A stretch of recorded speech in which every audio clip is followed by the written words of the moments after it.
এখানে আন্ডারগ্রাউন্ডে তোরা কজন থাকছিস? এখন আছি 3 জন। কাল পরশু আরো 2 জনের জয়েন করার কথা,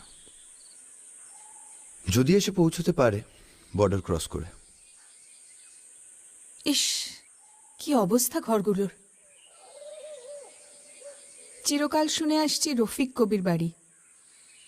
কে রে রফিক কবি, জানিস?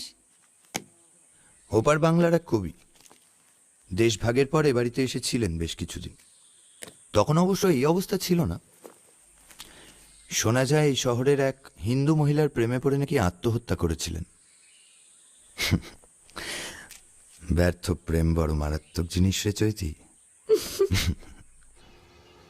তোরা পারবি বেনুদা?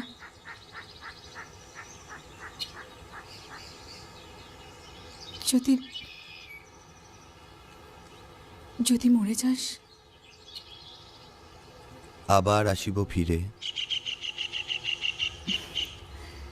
ধান সিঁড়িটির তীরে, এই বাংলায়, হয়তো মানুষ নয়, হয়তোবা শঙ্খচিল শালিকের বেশে, হয়তো ভোরের কাক হয়ে এই কার্তিকের নবান্নের